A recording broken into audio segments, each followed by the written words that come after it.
نحمده ونصلي على رسوله الكريم اما بعد فقد قال الله تبارك وتعالى كما ورد في سورة الانبياء اعوذ بالله من الشيطان الرجيم بسم الله الرحمن الرحيم بل نقذف بالحق على الباطل فيدمغه فإذا هو زاهق فقال عز وجل كما ورد في سورة المائدة قل لا يستوي الخبيث والطيب ولو أعجبك كثرة الخبيث وقال عز وجل كما ورد في سورة الأنعام وإن تطع أكثر من في الأرض يضلوك عن سبيل الله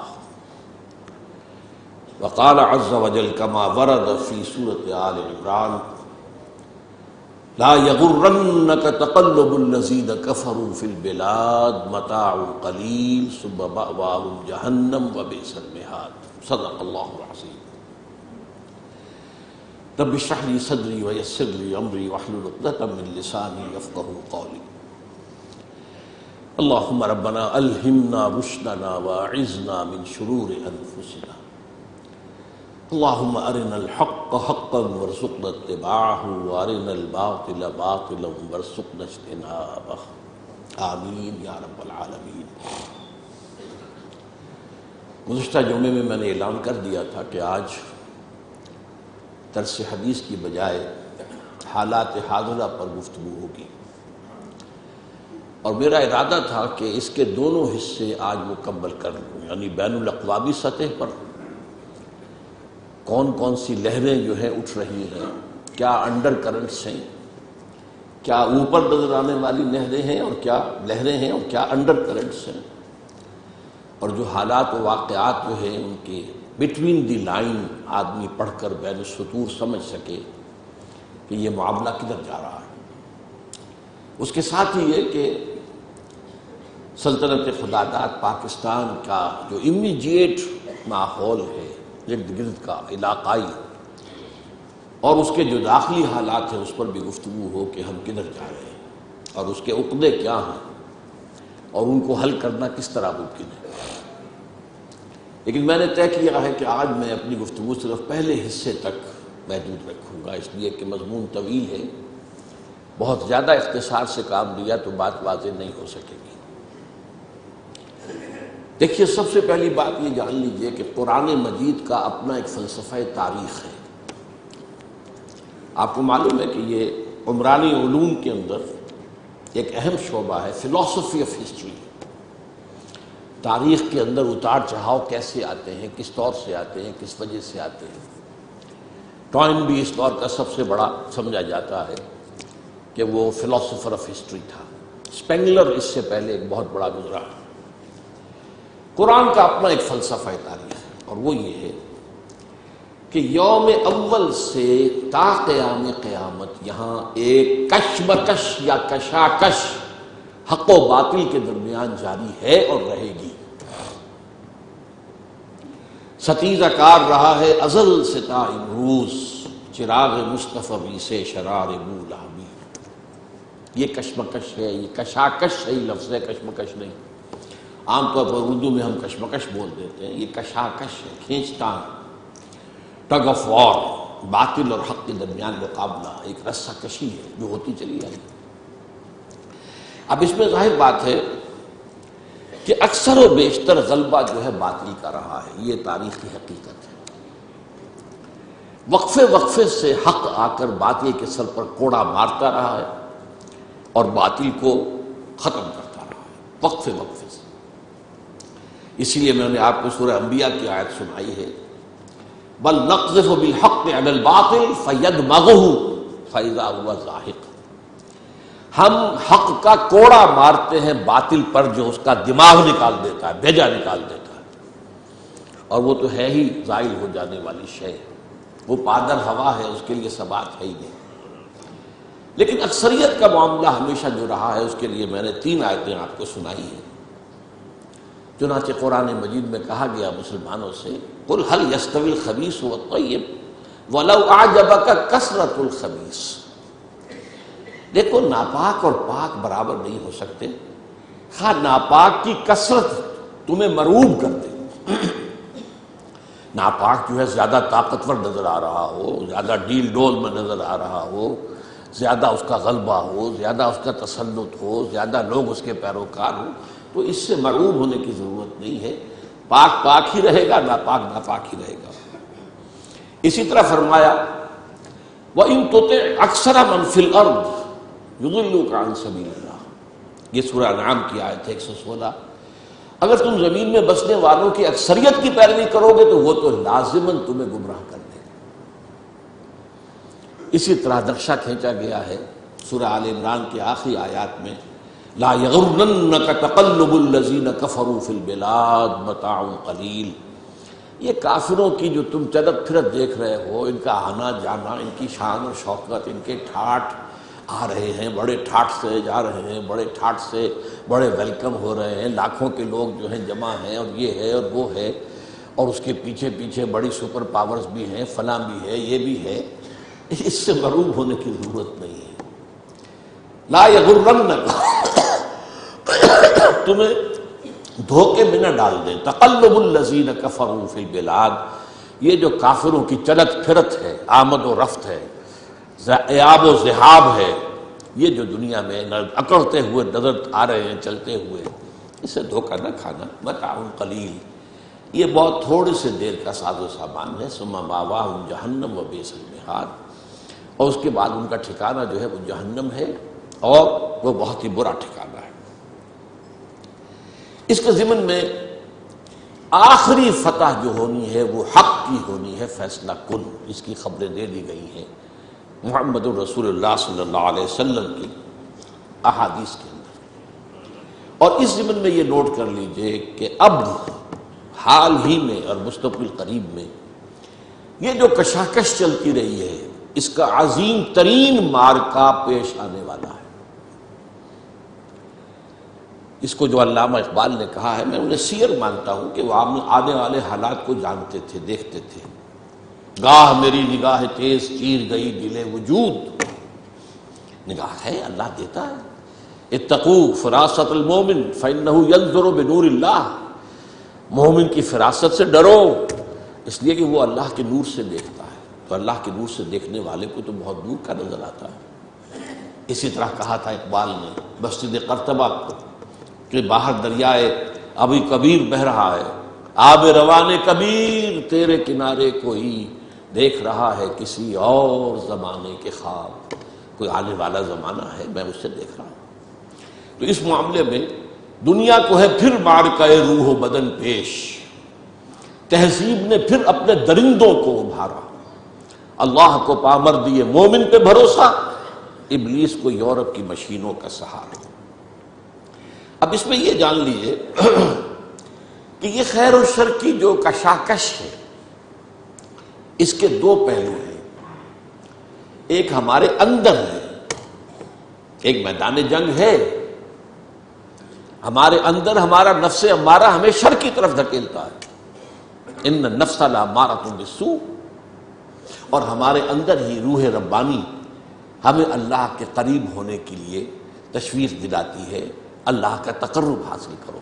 یہ کشاکش ہے، اسی کشمکش میں گزری میری زندگی کی راتیں، ہر انسان ہر وقت ہر لحظہ اپنے اندر کی اس کشاکش کو محسوس کر سکتا ہے، اندر کوئی شے ہے۔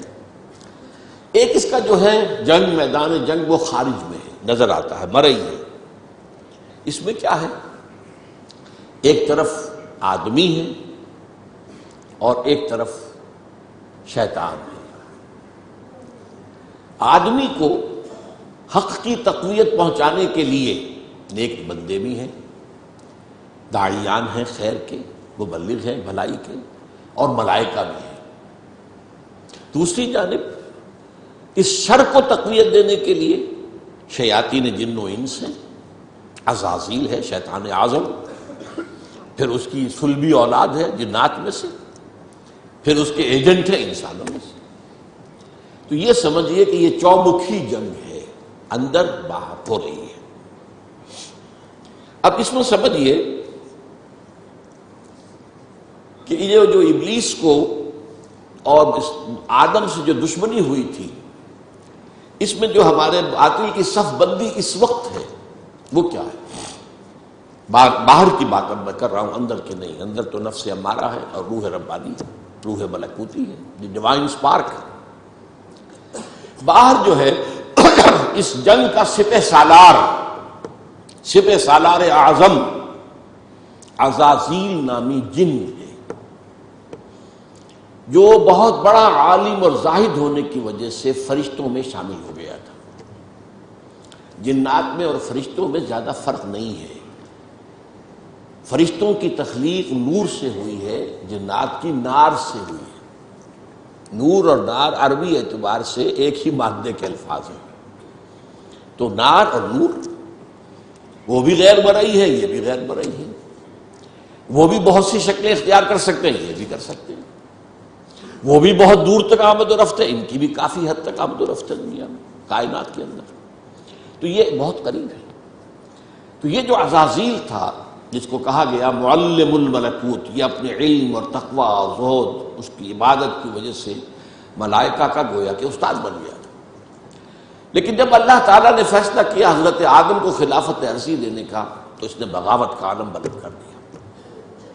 انا خیر منہ، میں اس سے بہتر ہوں، خلقتنی من نار وخلقتہ من طین، تو نے مجھے آگ سے بنایا، اسے مٹی سے بنایا۔ اس بدبخت کو روح نظر نہیں آئی جو آدم کی اصل فضیلت کی بنیاد تھی۔ مادہ تخلیق نظر آ گیا کہ مٹی سے بنا، اور مٹی ظاہر بات ہے آگ کے مقابلے میں گھٹیا شے ہے، انرٹ ہے۔ آگ بڑی ایکٹیو شے ہے، جلا دینے والی، پھونک دینے والی۔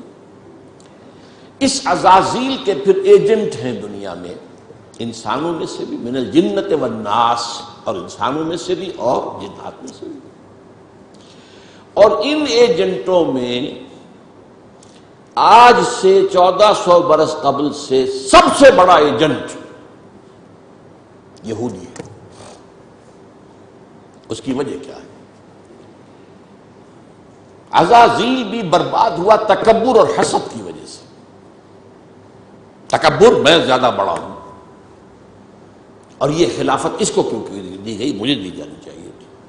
تکبر اور حسد۔ اور یہودی حضور کو رسالت دیے جانے پر تکبر اور حسد کی آگ میں جل گئے۔ یہ تو ہمارے پروپرائٹری رائٹس تھے، 2000 برس سے نبوت ہمارے ہاں چلی آ رہی تھی۔ یہ امی، یہ ان پڑھ لوگ، یہ جاہل، یہ اجٹ، یہ عرب، نہ خواندہ نہ کندہ تراش، ان میں سے ایک کو بنا دیا۔ تو ان میں یہ مشترک ہیں دو اوصاف، تکبر اور حسد۔ تو اس وقت سے دنیا میں عزازیل ملعون کا سب سے بڑا ایجنٹ یہودی ہے۔ اور کچھ عرصے سے، تقریباً 400-500 سال سے، یہودیوں کے ایجنٹ ہیں تمام عیسائی۔ یہ ایک لمبی داستان ہے کہ ان کے مابین کیا کشمکش رہی۔ یہودی دشمن تھے عیسائیوں کے، عیسائی جب تھوڑے سے تھے یہودیوں نے پرسیکیوٹ کیا، ستایا، مارا، پیٹا، لیکن حواریین نے ثابت قدمی دکھائی۔ پھر یہ کہ to cut a long story short, چوتھی صدی عیسوی کے شروع میں ایمپرر کانسٹنٹائن قسطنطین وہ عیسائی ہو گیا، تو پوری رومن سلطنت عیسائی ہو گئی۔ اب عیسائیوں نے بدلے چکا یہودیوں سے، مارا، انہیں دبایا، انہیں گھیٹوز کے اندر بند کر دیا، ان سے سخت نفرت کی، شہروں میں آمد و رفت بند کر دی، لہٰذا ان کا وہ پرسیکیوشن کا شدید دور آیا۔ لیکن اسی دوران میں انہوں نے اپنے بڑے چالاک ہتھ کنڈوں کے ذریعے سے رفتہ رفتہ عالم عیسائیت کو رام کیا، اور پھر ان کے اوپر سوار ہو گئے، جیسے گھوڑے کو آپ صدا کر پھر اس پر سواری کرتے۔ تو یہ ہے در حقیقت صف بندی۔ یہی وجہ ہے کہ وہی سیر اقبال جو ہے اس نے دیکھ لیا تھا کہ عزازیل کو اب اندیشہ ہو رہا ہے۔ یہ جب کہا کہ دنیا کو ہے پھر مار کے روح و بدن پیش، تہذیب نے پھر اپنے درندوں کو ابھارا، اور اللہ کو پامر دیے مومن پہ بھروسہ، ابلیس کو یورپ کی مشینوں کا سہارا، تو عزازیل نے جو مجلس شورا منعقد کی اقبال کے تصور کے مطابق، وہ نظم ہے جس کی میں نے ایک مرتبہ جمعے کے اندر بھی تشریح بیان کی تھی، پھر بعد میں ایک پورے اجتماع میں براک آڈیٹوریم میں، وہ بہت اہم ہے، ہر شخص کو سمجھنی چاہیے تشریح کے ساتھ۔ اس نے یہ کہا کہ مجھے نہ تو اشتراکیت سے کوئی اندیشہ ہے، یہ تو ہمارے اپنے بنائے ہوئے کھلونے ہیں، نہ جمہوریت سے کوئی ڈر ہے، ہم نے خود شاہی کو پہنایا ہے جمہوری لباس، نہ کہیں فاسسزم سے کوئی ہمیں اندیشہ ہے، نہ کہیں آمریت سے کوئی اندیشہ ہے، نہ کہیں کوئی نیشنلزم سے اندیشہ ہے۔ یہ تو سارے جو ہیں تہذیب کے ٹولز جو ہیں جدید کے، وہ ہم نے خود بنائے ہیں۔ ہاں ہے اگر کوئی خطر مجھ کو تو اس امت سے ہے جس کی خاکستر میں ہے اب تک شرار آرزو۔ مجھے اندیشہ ہے تو امت مسلمہ سے ہے، محمد کی امت سے ہے، اگرچہ بجھی ہوئی ہے، دبی ہوئی ہے، لیکن آگ دبی ہوئی سمجھ، آگ بجھی ہوئی نہ جان، اس کی خاکستر میں ہے اب تک شرار آرزو۔ جیسے انگارہ اندر سے دہک رہا ہے، اوپر سے راکھ آ گئی ہے، تو وہ انگارہ نظر تو نہیں آ رہا، لیکن اس کا یہ مطلب نہیں ہے کہ اس میں آگ نہیں ہے، اس کی خاکستر میں ہے اب تک شرار آرزو۔ راکھ کے نیچے دبا ہوا انگارہ اور شرارہ موجود ہے۔ انفرادی سطح پر تو ابلیس نے کہا کہ خال خال اس قوم میں اب تک نظر آتے ہیں، وہ کرتے ہیں اشک سحرگاہی سے جو ظالم وضو۔ انفرادی سطح پر تو ایسے ایسے لوگ ان میں موجود ہیں کہ جو سحرگاہی جو ہے، تہجد کے وقت جو ہے وہ روتے ہیں، اور اتنا روتے ہیں کہ گویا کہ ان کا چہرہ جو ہے وہ ان کے آنسوؤں سے دھل جاتا ہے، کرتے ہیں اشک سحرگاہی سے جو ظالم وضو۔ ہاں میری جو امید کی ایک کرن ہے وہ یہ ہے، جانتا ہوں میں یہ امت حامل قرآن نہیں، دس از دی رے آف ہوپ، یہ امت قرآن سے اپنا تعلق توڑ بیٹھی ہے، اور نمبر 2 ہے وہی سرمایہ داری بندہ مومن کا دین، یہ بھی سرمایہ پرست بن چکا ہے، دولت کا پجاری بن چکا ہے۔ یہ میرے لیے رے آف ہوپ ہے۔ مادہ پرستی، دولت پرستی، سرمایہ پرستی، زر اندوزی، وَإِنَّهُ لِحُبِّ الْخَيْرِ لَشَدِيدٌ، ان 2 لعنتوں کے اندر یہ مبتلا ہے۔ جانتا ہوں میں یہ امت حامل قرآن نہیں ہے وہی سرمایہ داری بندہ مومن کا دین۔ اور تیسری سب سے تلخ حقیقت، اس کی جو علمی اور روحانی جو رہنمائی کرنے والے لوگ ہیں وہ اندر سے خالی ہیں، کھوکھلے ہیں۔ جانتا ہوں میں کہ مشرق کی اندھیری رات میں بے ید بیضا ہے پیران حرم کی آستی، علماء ہیں اور صوفیاء ہیں اور پیشوا ہیں اور مسند نشین ہیں اور سب کچھ ہے، لیکن کسی کے آستین میں وہ موسیٰ والا ید بیضا نہیں ہے، خالی اندر سے کھوکھلے۔ اس کا نقشہ ایک حدیث میں آیا ہے جو لرزا دینے والی حدیث ہے، آج کا نقشہ ہے وہ بالکل۔ حضور نے فرمایا یوشک ویاتی علی الناس زمان، مجھے اندیشہ ہے لوگوں پر ایک زمانہ ایسا آ جائے گا، ذرا گنتی کیجئے کیسا ہوگا، لا یبقی من الاسلام الا اسمہ، اسلام میں سے اس کے نام کے سوا کچھ نہیں بچے گا۔ کہاں ہے اسلام دنیا میں؟ دکھاؤ، اجتماعی سطح پر دکھاؤ کہاں ہے۔ ولا یبقی من القرآن الا رسمہ، اور قرآن میں سے سوائے اس کے رسم الخط کے کچھ نہیں بچے گا۔ معنی کہاں ہے قرآن کے؟ خیر ہو رہی ہے، اس کی طرف پیش قدمی ہو رہی ہے تدریجاً، لیکن یہ جو اس حدیث کا جو ہے موقف سامنے ہے۔ مساجدہم عامرۃ، ان کی مسجدیں آباد تو بہت ہوں گی، بڑی بڑی مسجدیں، شاندار مسجدیں، عالی شان مسجدیں، بھری ہوئی بھرپور، جمعے کے اندر عیدین کا اجتماع۔ وَهِيَ خَرَابٌ مِّنَ الْهُدَىٰ، ہدایت سے خالی ہوں گی،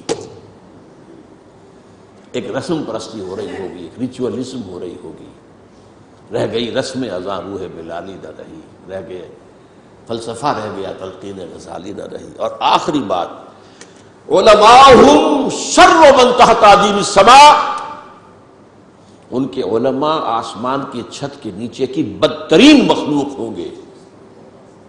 من عندہم تخرج الفتنۃ وفیہم تعود، ان کے اندر سے فتنے برآمد ہوتے رہیں گے، فلاں کافر، فلاں یہ، فلاں وہ، فلاں وہ، اور فتنے ان کے اندر ہی جو ہے داخل ہوتے رہیں گے دوبارہ۔ یہ حدیث نبوی۔ بہرحال یہ صورت تو ہے، لیکن ابلیس عجیب بات کہتا ہے، وہ میں چاہتا ہوں سمجھ لیں، وہ فلسفے کا بڑا ایک گہرا مسئلہ ہے۔ عصر حاضر کے تقاضاؤں سے ہے، لیکن یہ خوف ہو نہ جائے آشکارا شر پیغمبر کہیں۔ مجھے مسلمانوں سے اتنا خوف نہیں ہے کہ یہ دوبارہ شر پیغمبر کو لے آئیں گے، عصر حاضر کے تقاضاؤں سے خوف ہے۔ یہ کیا بات کہی ہے، آپ نے کبھی سوچا بھی نہ ہوگا شاید۔ دیکھیے یہ ایک فلسفہ ہے، ہیگل کا ہے، پھر اسی پر مارکس کا فلسفہ آیا ہے، میٹیریلزم، ڈائلیکٹیکل میٹیریلزم۔ وہ فلسفہ کیا ہے؟ دنیا میں ایک سلسلہ چل رہا ہے، تصادم اور ارتقاء۔ ایک نظریہ سامنے آیا، اسے انسان نے ٹرائی کیا، اس کی خرابیاں ظاہر ہوئیں، تو اسی کی کوکھ سے اس کا ایک اینٹی تھیسس وجود میں آ گیا۔ اب دونوں میں ٹکراؤ ہوا، ان دونوں کے ٹکراؤ سے ایک نئی چیز، تیسری چیز ڈیولپ ہو گئی، جو پہلے سے بہرحال بہتر ہوتی ہے۔ اب جو یہ نئی چیز بنی، یہ خود تھیسس بن جاتا ہے، کیونکہ یہ بھی آسمانی ہدایت پر مبنی نہیں ہے، اندھے بہرے مادے کا سفر ہے جو جاری ہے، مکمل تو نہیں ہوتا، حق کامل تو نہیں ہوتا، تو اس میں جو ڈیفیشنسی ہے وہ پھر اپنا ایک ریئیکشن پیدا کرتی ہے، پھر وہ تھیسس پھر اینٹی تھیسس کو جنم دیتا ہے، پھر ان میں ٹکراؤ ہوتا ہے، پھر آگے بڑھتا ہے قدم۔ یہ ہے جس کو کہتے ہیں ڈائلیکٹیکل میٹیریلزم۔ یہ تاریخ چل رہی ہے، اس اعتبار سے اس میں کوئی شک نہیں کہ جہاں ایک طرف وہ خیر و شر کا معاملہ چل رہا ہے، وہیں پر بھی اسی پروسیس کے دوران یہ جو ایک ڈائلیکٹیکل پروسیس ہے یہ بھی آگے بڑھ رہا ہے۔ نو انسانی بحثیت مجموعی شر سے خیر کی طرف آ رہی ہے۔ اب اس کی مثال لے لیجئے، پہلے دنیا میں بادشاہت تھی، جاگیرداری تھی، انسان مجبور، کسان غریب پسا ہوا، رد عمل پیدا ہوا، جمہوریت آئی، یقیناً بہتر بات ہے، لوگوں کو حقوق حاصل ہوئے، لوگوں کو عزت نفس حاصل ہوئی، ہم بھی انسان ہیں، یہ بھی انسان تھے، بادشاہ یہ کیسے ہم پر حکومت کر رہے تھے؟ اب اس کے اندر کیپٹلزم پیدا ہو گیا۔ نتیجہ کیا نکلا؟ پہلے بادشاہ سر پر سوار تھا، اب سرمایہ دار سوار ہو گئے۔ پہلے جاگیردار سوار تھا، اب کارخانے دار سوار ہو گئے۔ رست از یک بند تا افتاد در بندے دیگر، آسمان سے گرے کھجور میں اٹک گئے۔ پھر رد عمل ہوا، پھر کمیونزم برآمد ہوا، اسی کی کوکھ سے کیپٹلزم کا رد عمل کمیونزم تھا نا۔ اب یہ شکل ہے کہ جو چل رہی ہے وہ کمیونزم مر گیا ہے، اب انسان ایک دو راہے پر کھڑا، اب آگے کہاں جائے گا؟ یہ ڈائلیکٹیکل پروسیس کہاں جائے گا؟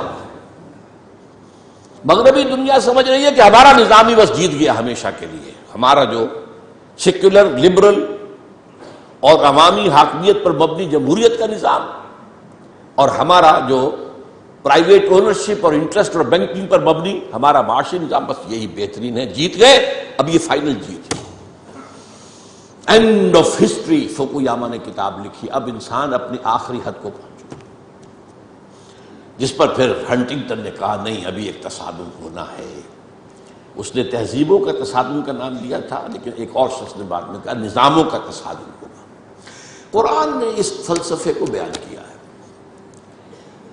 یہ سورہ رعد کی آیت نمبر 17 ہے، وَأَنزَلَ مِنَ السَّمَاءِ مَاءً، اللہ تعالیٰ آسمان سے اتارتا ہے پانی، فَسَالَتْ أَوْدِيَةٌ بِقَدْرِهَا، تو تمام وادیاں بہہ نکلتی ہیں، چونکہ پہاڑی علاقہ تھا نا حجاز کا، اب بارش جب ہوتی ہے تو پہاڑوں پر سے پانی نیچے اتر کر وادی میں آتا ہے، جو وادی سوکھی پڑی ہوتی ہے وہ ایک گویا کہ نالا بن جاتی ہے، ایک دریا بن جاتی ہے۔ وَاحْتَمَلَ السَّيْلُ زَبَدًا رَّابِيًا، اور یہ جو سیلاب آتا ہے اس کے اوپر جھاگ آ جاتا ہے، چڑھتا ہوا بہت نظر آتا ہے جھاگ۔ وَمِمَّا يُوقِدُونَ عَلَيْهِ فِي النَّارِ ابْتِغَاءَ حِلْيَةٍ أَوْ مَتَاعٍ زَبَدٌ مِثْلُهُ، اور یہ جو دھاتوں کو تپایا جاتا ہے آگ پر، سونا چاندی، تاکہ زیور بنائیں، کچھ اور چیزیں بنائیں، اس میں بھی جو میل ہے وہ اوپر آ جاتا ہے، میل اوپر آ کر اور وہ ایک جھاگ کی شکل اختیار کر لیتا ہے۔ کذالک یضرب اللہ الحق والباطل، اسی طریقے سے حق اور باطل کے درمیان تصادم ہوتا ہے. فَأَمَّا الزَّبَدُ فَيَذْهَبُ جُفَاءً، تو جو اوپر کا جھاگ جھگاڑ ہوتا ہے وہ تو ختم ہو جاتا ہے، سوکھ جاتا ہے. وَأَمَّا مَا يَنْفَعُ النَّاسَ فَيَمْكُثُ فِي الْأَرْضِ، جو لوگوں کے لیے بہتر شے ہوتی ہے وہ زمین کے اندر رک جاتی ہے، ٹک جاتی ہے. پانی زمین میں جذب ہو گیا، جھاگ ختم ہوا.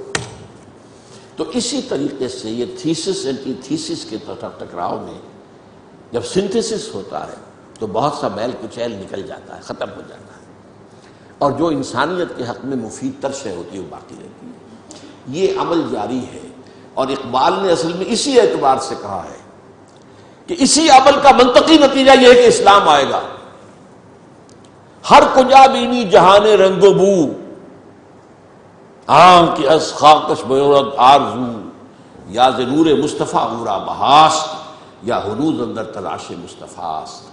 اصل میں یہ جو عمل جاری ہے اور جس کے اندر کہ اچھی امیدیں ہیں انسان کی شامل ہیں، امیدوں کے چراغ جلتے ہیں کہ انسان کے لیے کوئی بہتر مستقبل آ جائے گا، تو جو کچھ اس میں خیر ہے وہ محمد کا عطا کردہ ہے، اور ابھی یہ محمد کی تلاش میں چل رہا ہے.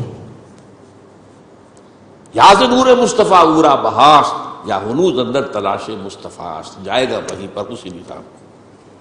اچھا، اب جو میں نے آپ کے سامنے عرض کیا کہ یہ جو باطل کی صف بندی ہے، اس میں وہ جو پرانا ایک مقولہ ہے، نہ ہر زن زنست و نہ ہر مرد مرد، خدا پنج انگوش یکساں نہ کرد، تو اس صف بندی میں سب برابر نہیں ہے. دیکھیے، عیسائیوں میں 3 تقسیمیں ہیں. ایک مذہبی تقسیم ہے، کیتھولکس اور پروٹیسٹنٹس، اور پھر پروٹیسٹنٹس کے اندر نیو کونس، یہ لفظ آپ پڑھتے ہوں گے، اور ایونجلسٹ آج کل سب سے زیادہ ایکٹیو ہے. ایک تو ان کے درمیان اختلاف ہے. Number 2، Catholic. جب جان لیجئے کہ یورپ جو ہے، mainland Europe is Catholic nearly 100%. امریکہ اور برطانیہ یہ ہیں پروٹیسٹنٹس. پھر ان کے اندر بھی ایک تقسیم ہے، کچھ لوگ مذہبی ہیں، کچھ سیکولر ہیں، جنہیں پرواہ نہیں ہے، نہ کیتھولسزم سے پرواہ ہے بحث ہے، نہ پروٹیسٹنٹزم سے، جیسے کہ ہر جگہ ہوتا ہے. ہمارے ہاں بھی ہے، ایسے لوگ بھی ہیں جنہیں کوئی خاص سروکار نہیں. کہنے کو وہ شیعہ ہیں، وہ شیعہ کیا ہے؟ کچھ بھی نہیں. کہنے کو سنی ہے، سنی کیا ہے؟ کچھ بھی نہیں. مذہب سے کوئی خاص سروکار ہی نہیں، تو کہاں کی شیعت، کہاں کی سنیت. اسی طریقے سے یہودیوں میں تقسیم ہے. ایک یہودی ہے مذہبی، پریکٹسنگ. ان کی تصویر اگر کبھی آپ نے اخبارات میں دیکھی ہو، لمبے لمبے ان کے بال ہوتے ہیں، اور خاص طور پر یہ قلمیں جو ہے یہ ان کو وہ دے کر چھلے بنا کر لٹکاتے ہیں. بہت خوبصورت لگتے ہیں، اس میں کوئی شک نہیں. اور بال بڑے بڑے، اور سیاہ ہیٹ، اور لمبے سیاہ کوٹ. اچکن تو نہیں ہوتی وہ، لیکن یہ کہ کوٹ لمبے ہوتے ہیں. یہ یہودی ہے، پریکٹسنگ یہودی. پھر یہ کہ اگر یہ گھر پر بھی ہوگا تو اس کے سر پر ایک چھوٹی سی ٹوپی ضرور ہوگی. باہر نکلے گا تو ہیٹ ہوگا، بلیک ہیٹ، چھوٹی سی ٹوپی چپکی ہوئی ہوگی اس کی کھوپڑی کے ساتھ. یہ یہودی ہے، پریکٹسنگ یہودی. اور ایک سیکولر یہودی جنہیں مذہب سے کوئی سروکار نہیں، نسلاً یہودی ہیں، ہمارے پاس ٹھیک ہے. اور دوسری طرف ایک اور تقسیم ہے جسے بہت کم لوگ جانتے ہیں، سفیرڈین اینڈ ایشکنزیم. ایک یہودی وہ ہیں جو اصلاً یہودی ہے، یعنی بنی اسرائیل. ان کی رنگت زیادہ سرخی مائل نہیں ہوتی، بلکہ جیسے ہمارے ہاں گورے آدمی، بس جیسے ہندوستانیوں میں گورے آدمی، ایک ہے سرخ و سفید اور جو ہے یورپ کا.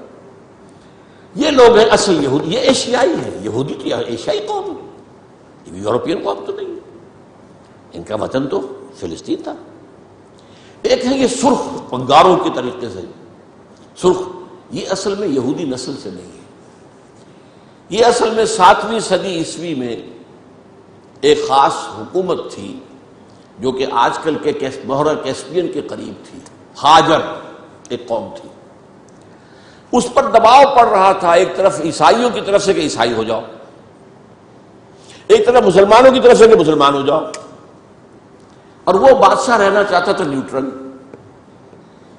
وہ جو دو چکی کے دو پارٹوں میں آ گیا تو اس نے ایک فیصلہ کیا، اس نے کچھ عیسائی علماء کو بلایا، کچھ یہودی علماء کو بلایا، اپنے ہاں مناظرہ کرایا۔ اچھا، مناظرے میں بھی کوئی خاص فیصلہ کوئی بات نہیں ہو سکی۔ اب اس نے علیحدگی میں بلایا عیسائیوں کو، تمہارے نزدیک عیسائی بہتر ہیں یا یہودی بہتر ہیں؟ مسلمان بہتر ہیں یا یہودی بہتر ہیں؟ ان کا یہودی۔ مسلمانوں کو بلایا، تمہارے نزدیک عیسائی بہتر ہیں یا یہودی؟ اور یہودی۔ ان کا ٹھیک ہے، یہودیت میں قبول کرتا ہوں، کامن فیکٹر ہو گیا۔ عیسائیت تو بدترین شرک میں چلی گئی، خدا کا بیٹا بنا دیا۔ یہودیت بہرحال موحد ہے، عیسائیت میں شریعت ختم ہو چکی ہے، یہود کے ہاں تو شریعت موسوی باقی ہے۔ تو مسلمانوں کو تو یہی کہنا تھا کہ عیسائیوں کے مقابلے میں تو یہودی بہتر ہے، اور اس وقت تک ابھی ان کی وہ دشمنی اس طریقے سے سامنے آئی بھی نہیں تھی، شیطان کی ایجنٹی ابھی شروع ہوئی بھی نہیں تھی۔ تو اسی طریقے سے اب عیسائی اولڈ ٹیسٹمنٹ کو مانتے ہیں، وہ تو ساری یہودی ہے، حضور تو بعد میں آئے ہیں، قرآن مجید سے تو واقف ہی نہیں۔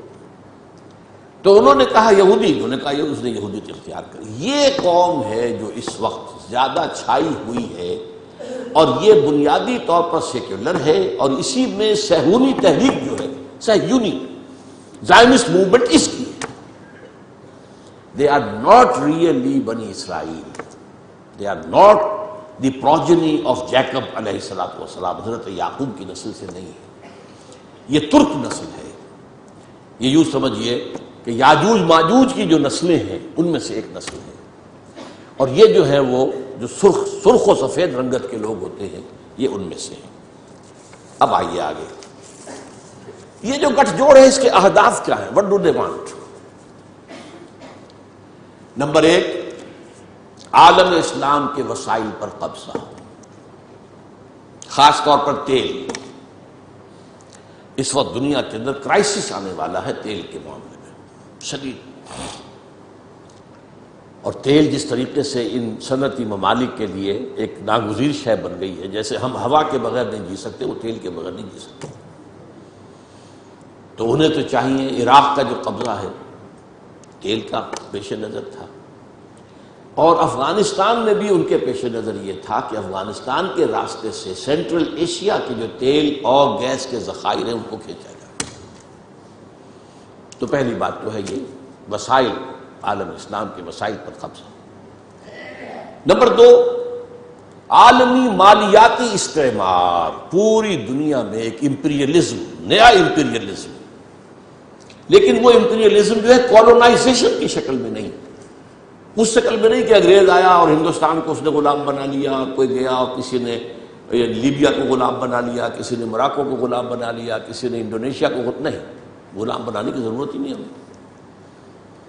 آپ غلام بنائیں گے، وہ آپ کو ماریں گے، آپ ان کو ماریں گے، فائدہ کیا ہے؟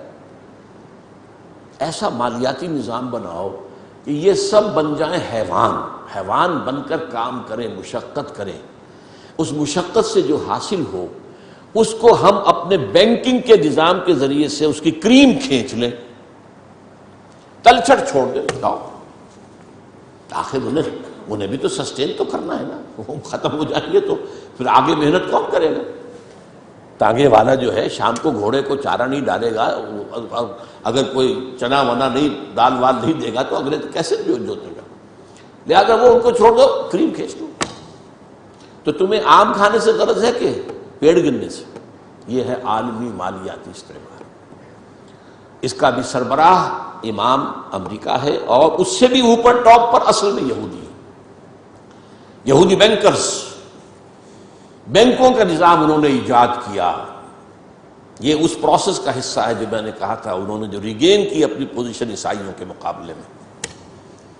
تو بینکنگ کا نظام، این بنوک، این فکر چالاک یہود، نور حق السینہ آدم ربود، اس بینکوں کے نظام نے انسان کے اندر سے جو نور حق ہے، وہ جو روح ربانی ہے، اسے کھینچ لیا، سرد کر لیا۔ تا کہو بالا نہ گرد دی نظام، دانش و تہذیب و دی سودائے خام۔ جب تک یہ نظام کہو بالا نہیں ہوگا، کہاں کی دانش، کہاں کی تہذیب، کہاں کا مذہب، کہاں کا دین، یہ سب نام ہیں، قل ہی الا اسماء ان ہی الا اسماء سمیتموہا. تو دوسری بات یہ ہوگی. تیسری بات ہے وہ اپنی تہذیب کا تحفظ چاہتے ہیں، اپنی تہذیب اور تمدن دونوں کا. یہ جو اقبال نے لفظ استعمال کیا ہے تہذیب نے، پھر اپنے درندوں کو، میں حیران ہوتا ہوں اس شخص کے بارے میں، وہ الفاظ جو آج بش کہہ رہا، اور سویلائزیشن، ہمیں خطرہ ہے، ہماری تہذیب کو خطرہ ہے. یہ سارے کے سارے تل گئے ہماری تہذیب کو ختم کرنے پر. اور بیل ہی یہی الفاظ استعمال کیے تھے اپنے وقت کے فرعون اعظم نے، مصر کا فرعون. ان ھذان لساحران یریدان ان یخرجاکم من ارضکم بسحرہما ویذھبا بطریقتکم المثلی. یہ جو موسیٰ اور ہارون آ گئے نا، یہ دو جادوگر ہیں، یہ چاہتے ہیں اپنے جادو کے بل پر تمہیں اپنے ملک سے بے دخل کر دیں اور تمہاری مثالی تہذیب کو ختم کر دیں. فَيَذْهَبَا بِطَرِيقَتِكُمُ الْمُثْلَىٰ. آج در حقیقت وہ چاہتے ہیں کہ اپنی اس تہذیب اور تمدن کا اور اپنے نظام کا، خاص طور پر مالیاتی نظام، وہ سارا معاملہ جو مالیاتی استحصال کا ہے وہ تو اسی پر تو مبنی ہے. مالیاتی نظام ختم تو ختم. اور وہ اسی لیے عالم اسلام پر اس نظام کو، تہذیب جمع تمدن، اس کو ٹھوسنا چاہتے ہیں بزور طاقت. اس کے لیے ڈالر بھی خرچ کر رہے ہیں، ارب ہا ارب، کھرب ہا کھرب. اس کے لیے این جی اوز کی فوجوں کی فوجیں ہیں جو بنا دی گئی ہیں. اس کے لیے نہ معلوم کس کس طریقے سے، کیسے کیسے ہمارے ہاں کے ٹیلی ویژن چینلز کو خریدا گیا ہے اور ان کے ذریعے سے جو ہے وہ ساری اپنی ویلیوز کو پروپیگیٹ کر رہے ہیں اور اسلام کے شعائر کی بیخبری کر رہے ہیں. سارا کچھ ظاہر بات ہے، پیسہ ان کے پاس ہے، اقتدار ان کے پاس ہے، طاقت ان کے پاس ہے. وہ چاہتے ہیں. اور اب سے کچھ پہلے تک تو ایک معاملہ اور تھا، اب کچھ اور ہو گیا، یہ بھی نوٹ کر لیجیے.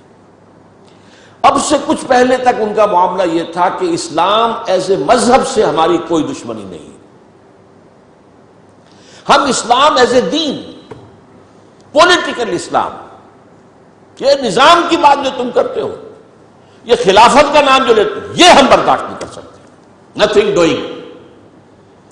اب ہوتے ہوتے وہ یہاں تک آ گئے ہیں کہ اصل میں تو سارے برائی کے بیج ان کے خیال میں مذہب میں. اب ان کے جو رائٹرز ہیں اور ان کے بڑے بڑے جو لوگ مفکرین ہیں وہ کہہ رہے ہیں اسلام ان اٹ سیلف، قرآن in itself, Muhammad himself is evil. نعوذ باللہ من ذلک. قرآن ایول ہے، اسلام ایول ہے اور محمد ایول ہے. تو یہ ایک عظیم جنگ ہے اسلام اور مسلمانوں کے خلاف، اسلامی تہذیب و تمدن کے خلاف. وہ اس میں چاہتے ہیں کہ اسلام کی بیخبری کر دی جائے. نمبر 4 یہ اسلام کے احیاء کے عمل کو ہر قیمت پر روکنا ہے، ایٹ اینی کاسٹ، کم وقت میں، جہاں بھی سر اٹھائے گا کچل دیں گے. یہ ان کا چوتھا ہدف ہے. 5واں، یہ ذرا لمبی سی بات ہے تھوڑی سی، یہ ہے ایک علاقائی پروگرام. ایک بہت بڑی جنگ ہونی ہو تو ہو اور ہو جائے اور جلد از جلد ہو جائے، آرمیگیڈون. نتیجے میں گریٹر اسرائیل قائم ہو جائے تاکہ پوری دنیا میں جو ڈائسپورا میں ابھی اسرائیلی پھیلے ہوئے ہیں وہ آ جائیں یہاں. مسجد اقصی اور گنبد صخرہ گرایا جائے. 3rd ٹیمپل حضرت سلیمان کا بنایا ہوا معبد تیسری مرتبہ تعمیر کیا جائے.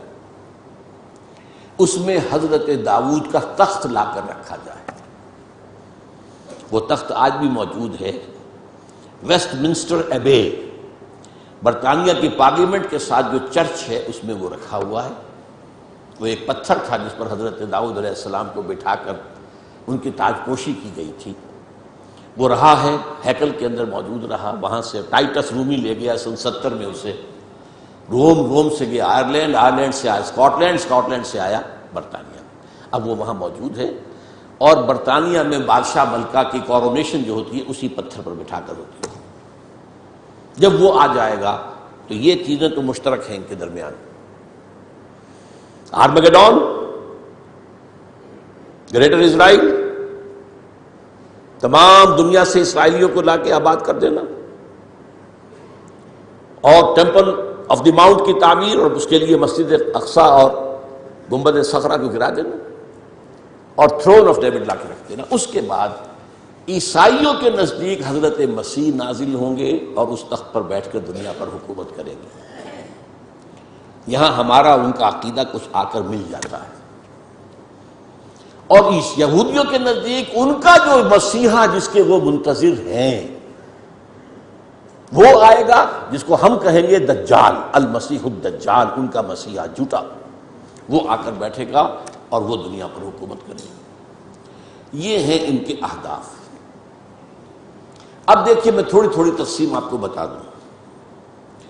اس کے بعد کیتھولک یہ چاہتے ہیں کہ فلسطین میں ایک کیتھولک ریاست قائم ہو جائے. یہاں فرق ہے اب ان میں. یہودی چاہتے ہیں کہ اسرائیلی ریاست قائم ہو جائے. اچھا، کیتھولکس اور یورپینز اتنے زیادہ پرو یہودی نہیں ہیں جتنے کہ پروٹیسٹنٹس اور ایونجلسٹ اور نیوکونز ہیں برطانیہ اور امریکہ. ان میں تھوڑے فرق جو ہیں اس اعتبار سے رہتے ہیں.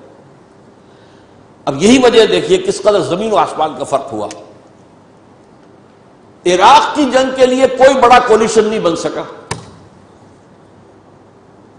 امریکہ ہیڈ ٹو گو الون. زیادہ زیادہ برطانیہ نے اور کچھ تھوڑا سا جو ہے وہ آسٹریلیا وغیرہ نے ساتھ دے دیا، باقی یہ جرمنی، فرانس، اسپین، کسی نے ساتھ نہیں دیا. اس لیے کہ وہاں کا معاملہ کیا تھا، عراق میں اصل میں دو چیزیں تھیں. تیل، اس کا سارا تعلق امریکہ سے تھا، اور نمبر دو اسرائیل کی پروٹیکشن، جس سے یورپ کے جو عیسائی ہیں انہیں بہت زیادہ دلچسپی نہیں ہے. وہ اس طریقے سے ان کے غلام نہیں ہے بے دام جیسے کہ پروٹیسٹنٹ سے. وہ شامل نہیں ہو رہا. یعنی کیوں، سمجھنے کی بات ہے کیا وجہ ہے. یہی وجہ ہے آپ نے دیکھا جو پہلی جنگ ہوئی تھی خلیجی، جب ختم ہوئی ہے تو جنرل شارس جو تھا، شارس کرافٹ، اس نے صاف کہہ دیا تھا we fought this war for the defence of Israel. اور اب جیسے ہی اس جنگ کے اندر جیسے ہی فال آف بغداد ہوا، شیرون نے بدماش نے کہہ دیا تھا کہ ان قریب عراق پر ہمارا قبضہ ہوگا. اس سے اندازہ ہو جاتا ہے آپ کو کہ یہ جنگ کیا تھی. چونکہ اس جنگ کے ہدف یہ دو تھے، لہذا یورپ اس میں نہیں آیا. یہ سمجھنے کی بات ہے کیا ہو رہا ہے، کیوں ہو رہا ہے، کس لیے ہو رہا ہے، یہ فرق کیوں. افغانستان کا معاملہ اس کے برعکس ہے. وہاں اسلام نے سر ابھارا تھا، اسے کرس کرنا یہ سب کے نزدیک متفق علیہ ہے. تاریخ انسانی کی عظیم ترین کولیشن بن گئی، عظیم ترین. اس کے لیے اپنے ہاں کی رائے عامہ کو ہموار کرنے کے لیے اپنے ٹوئن ٹاورز خود گرائے بدماشوں نے، تاکہ غیظ اور غضب پیدا ہو جائے امریکی قوم کے اندر، اور وہ ہر طرح کی ہماری دولت جو ہے سینکشن کرنے کو تیار ہو جائے جنگ کے لیے. ڈیزی کٹرز آ گئے، سب کچھ آ گئے، اور وہاں آ کر پنجے گاڑ دیے گئے. اور وہاں آپ کو معلوم ہے نیٹو کی فوجیں بیٹھی ہوئی ہے. امریکہ کم ہے، نیٹو زیادہ ہے. اس لیے کہ میں یہ سمجھتا ہوں کہ ان کے علم میں احادیث نبویہ ہیں، یہ جاہل نہیں ہیں. ایک حدیث یہ ہے کہ جب آخری مقابلہ ہوگا حضرت عیسیٰ اور ان کے ساتھ اہل ایمان شامل ہوں گے اور یہودیوں کے مابین، تو کوئی درخت، کوئی پتھر یہودی کو پناہ نہیں دے گا، بلکہ کہے گا اے مسلمان، اے بھائی، یہ یہودی میرے پیچھے چھپا ہوا ہے، اس کو آ کے قتل کر دو. سوائے غرقد کے، ایک درخت ہے وہ یہودیوں کا ہمدرد ہے. اور اب غرقد ہی سب سے بڑے پیمانے پر اسرائیل میں کاشت کیا گیا ہے. نمبر دو، یہ حدیث ہے کہ خراسان کے علاقے سے فوجیں آئیں گی جو دجال کا مقابلہ کریں گی حضرت مسیح علیہ السلام کے ساتھ ہو کر، اور وہ سیاہ جھنڈے لے کر آئیں گی اور ان کا رخ کوئی موڑ نہیں سکے گا. لہذا یہ خراسان، یہ وہ سمجھتے ہیں کہ یہیں سے سارا اندیشہ جو ہے اسلام کے احیاء کا وہ موجود ہے. اس اعتبار سے افغانستان میں ان کی جنگ کا ہدف کچھ اور ہے، عراق میں ان کی جنگ کا ہدف کچھ اور ہے. ان کے مابین اتفاق بھی ہے، اختلاف بھی ہے، تھوڑا تھوڑا درمیان کے اندر پالیسیز کا اختلاف بھی ہے، لیکن بحثیت مجموعی جو ہے ان کے اندر اتفاق رائے موجود ہے، اور یہ ہے بٹوین دی لائنز آپ کی ایک سٹڈی۔ میری اس تقریر کا کیسٹ لے کر پھر سنیے گا، پھر سنیے گا، پھر سنیے گا، یہ ایک دفعہ بات سن کر سمجھنے والی بات نہیں ہے۔ باقی اب دوسرا حصہ، ہمارا اپنا حال کیا ہے، ہم کہاں کھڑے ہیں، ہمارے ارد گرد میں کیا ہو رہا ہے، ماحول میں کیا ہے، اندر کیا ہو رہا ہے، اس پر انشاءاللہ اب اگلے جمعے میں نہیں، پرسوں اتوار کو بات ہوگی قرآن آڈیٹوریم میں 10:30 بجے۔ وہ جو مہینے کا ہر پہلا اتوار میرے لیے وہاں مخصوص ہے، اس میں بجائے اس کے کہ میں درس قرآن دوں اپنے اس موضوع کو، تاکہ یہ آپ کے ذہن میں یہ بھی تازہ ہو، اور اس کے ساتھ ہی جو ہے وہ ہم اپنے اندرونی معاملات پر بھی نگاہ ڈال سکیں۔ اقول قولی ھذا واستغفر اللہ لی ولکم ولسائر المسلمین والمسلمات۔